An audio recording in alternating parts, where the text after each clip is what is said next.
I had heard the rumors about the old hotel long before I stepped foot inside it.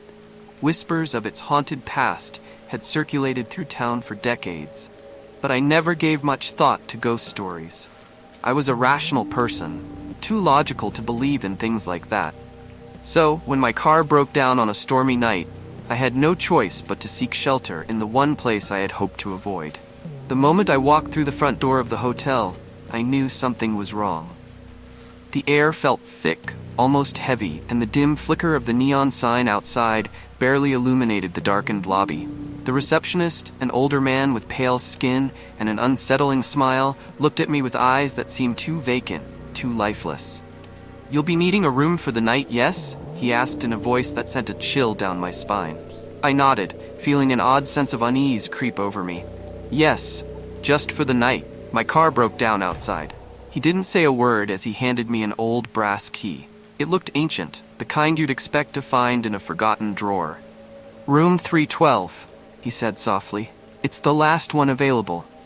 I didn't think much of it at the time, but now I wish I had. As I made my way up the staircase, I noticed the strange, haunting silence of the place. The lights flickered intermittently, casting shadows that seemed to move on their own, as if the hotel had a life of its own. The floors creaked underfoot, groaning as I walked, and the air grew colder with each step. When I finally reached room 312, the door creaked open on its own, as though welcoming me inside. The room was old, dusty, and eerily still. The bed was neatly made, but the wallpaper peeled away in strips, revealing a dark stain on the wall beneath it, something that looked like it had been there for years. I tried to shake off the growing sense of dread that settled in my chest. I told myself it was just an old building, that the stories were nothing more than folklore. But as I unpacked my bag and sat on the edge of the bed, I couldn't ignore the feeling that something was watching me. I heard it then, the soft sound of footsteps outside my door. Slow, deliberate, like someone was pacing back and forth in the hallway. I froze. The footsteps stopped, and the silence felt suffocating. But then, there was a soft knock at the door. I hesitated before answering. Who would be knocking at this hour? When I opened the door, no one was there. But there was something on the floor, a small piece of paper.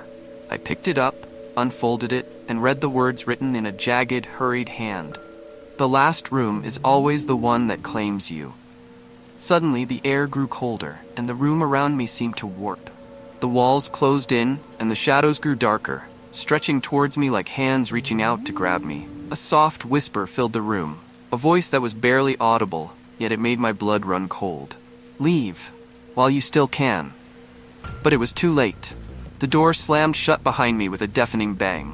The lights flickered one last time before going out completely.